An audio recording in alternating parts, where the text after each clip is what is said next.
I strenuously vote no to the motion. The wording of the approved motion, it is dangerous and disingenuous. I voted no to the motion. Kita naman natin sa explanation of vote ng ating mga kasama, suspend lang palang gusto, return ang ginamit. Return na lang ang ginamit, remand ang explanation. Ganong kadelikado po yung lingwahe na ginamit natin. Ang akin lang pong boto ay may kaugnayan sa transparency. Kung saan sana sa open trial, dito natin pinag-usapan itong issue na ito. Ang aking pananaw dito ay premature ang nangyari. I voted no to the proposal. Maganda kasi pagka naririnig mo talaga kung ano ang mga argumento ng prosecution. Enzo Recto, kalaban ang katiwalian at kasinungalingan, kakampi sa katotohanan at kabutihan. Ito ang 18 senador na bumoto para ibalik sa Kongreso ang impeachment case ni Sara. Ito naman ang 5 magigiting na senador na bumoto na huwag ibalik sa Kongreso ang impeachment case ni Sara. Ang 5 senador na ito na tinatawag ngayon ng ating mga kababayan na Fantastic Five o Marvelous Five. Ang mga senador na ito ay sina Risa Hontiveros, Coco Pimentel, Win Gatchalian, Grace Poe at Nancy Binay. Pakinggan naman natin ang kanilang mga pahayag at pagtutol kagabi sa Senado.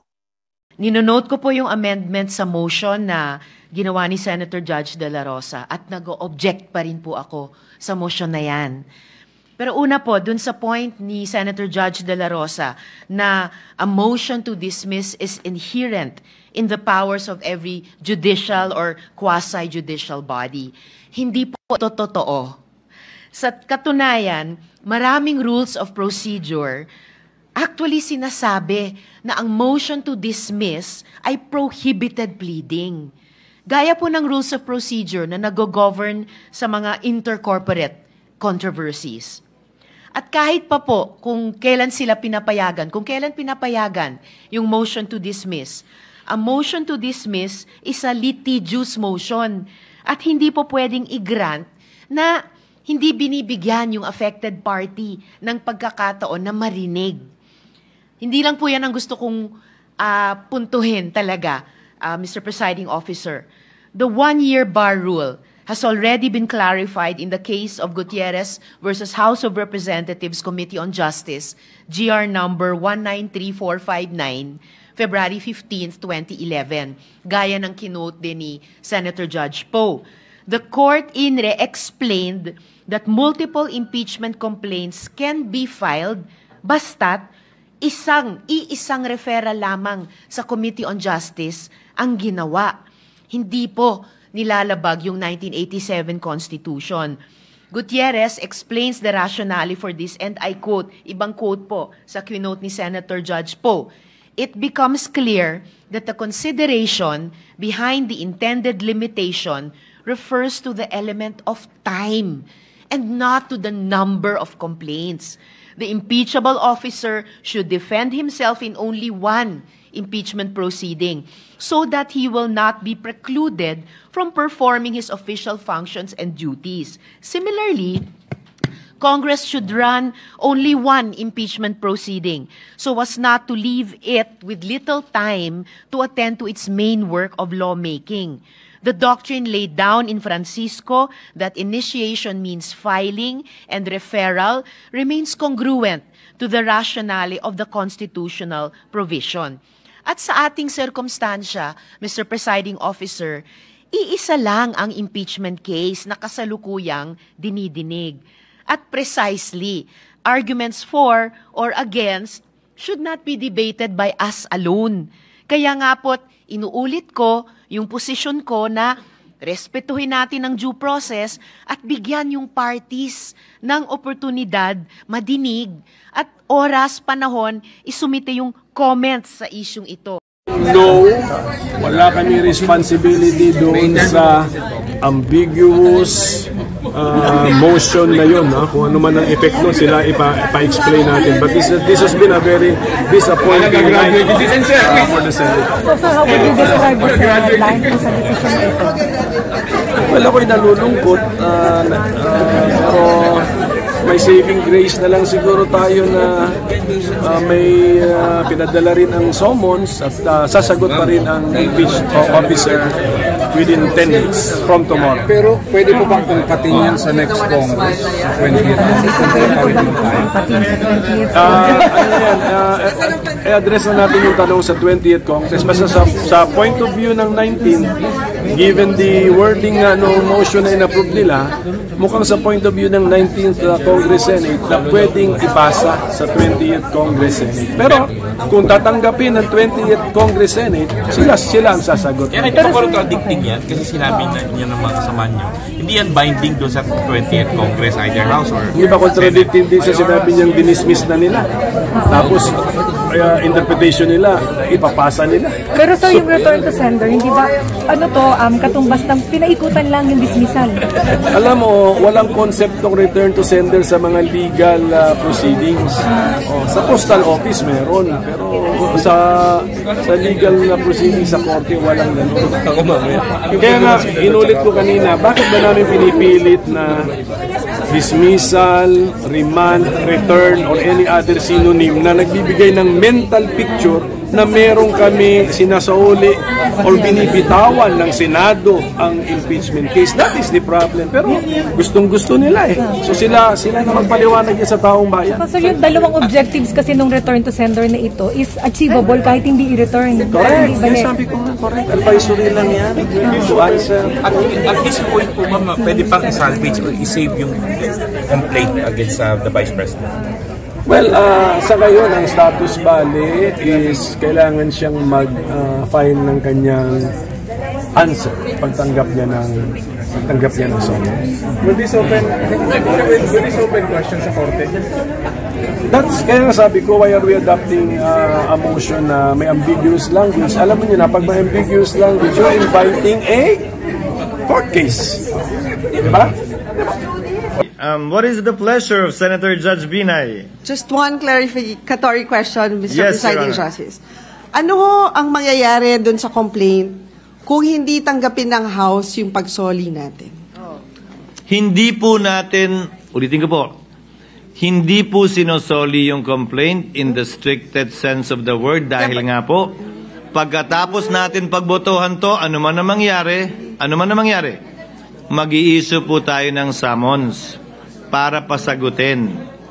Ang pagkakaunawa ko sa layuning ito na kinaklarify na ngayon ay para utusan ng Kamara na magsumite ng paliwanag at compliance sa mga katanungan na ipinukol kanina ng ilang senator judges. Hindi po ito dismissal. Let us disabuse the minds not only of the public but of the senator judges too, that this is tantamount to a dismissal in any shape, size, or form. It is not. And that is not the understanding of the presiding officer as well. Pero, Mr. Presiding Justice, di ba ang Tagalog po ng return ay isole? Intayin po natin i-clarify. Pero pinapaliwanag ko nga po, ang pagkakaunawa ko at sinagot ng MUVAN ay hindi yan dismissal. Those who are against the motion, if at all, can think and say all they want that it is. But it is not, and this will soon be proven by the issuance of a summons right after the vote, regardless of the outcome. So, Mr. Presiding Justice, hindi pwedeng baliwalain ng House of Representatives yung motion na gagawin natin, assuming na it will be... Utos po ng husgado yon sa Kamara na tumatayong prosecutor sa ngayon, sa 19th Congress, at maski na sa 20th Congress. Ito'y magiging dagdag patunay para sa presiding officer na itong kasong to ay tatawid sa ika-20 Kongreso at hindi mamamatay sa ika-19 na Kongreso.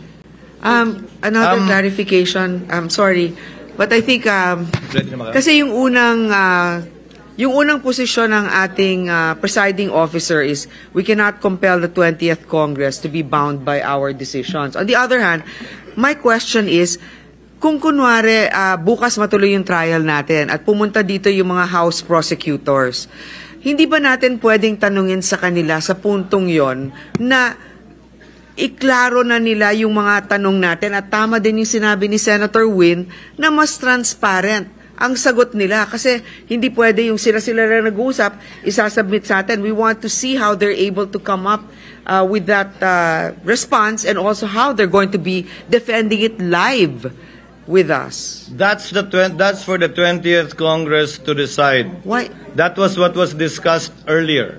Kaya nga po, di ba, ang paliwanag, napakahabang diskusyon at debate ito, hindi natin kayang pagpasan. Yan ang sinabi ng karamihan. Hindi tayo pwede mag-judicial notice ng mga bagay-bagay na ito. Kaya nga po, para hindi masayang oras, pinapasumitin natin sila habang wala naman tayong pwedeng gawin at magawa. Dahil nga matatapos ang otoridad ng 19th Congress sa June 30.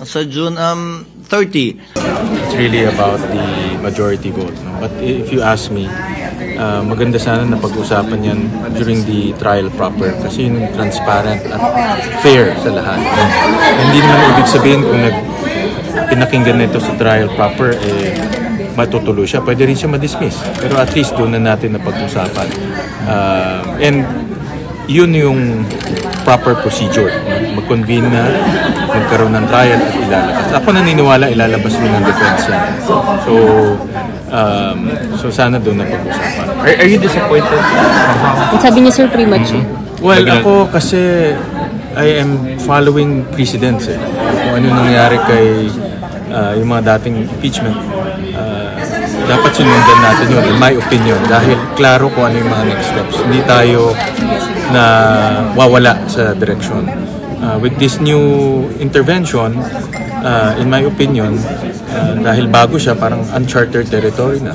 Hindi natin alam kung ano yung mga susunod na steps. In fact, hindi natin nakausap yung House of Representatives, so hindi rin natin alam kung ano yung kanilang magiging reaction. So are you worried, sir? I am probably concerned because without any precedents, then we don't know what's going to happen. So, let's see. Hindi makakalimot ang taong bayan sa inyong pagtindig. Nagagalak ang mga tao sa inyong naging aksyon. Saludo sa inyong 5. Maraming salamat sa pagtindig. Bunyog, bunyog, halikan na kasama ka. Bunyog, kapag buklod ay may pag-asa. Luzon, Visayas, Mindanao, isa ang pananaw. Sa bagong Pilipinas ang bunyog isisigaw. Bunyog.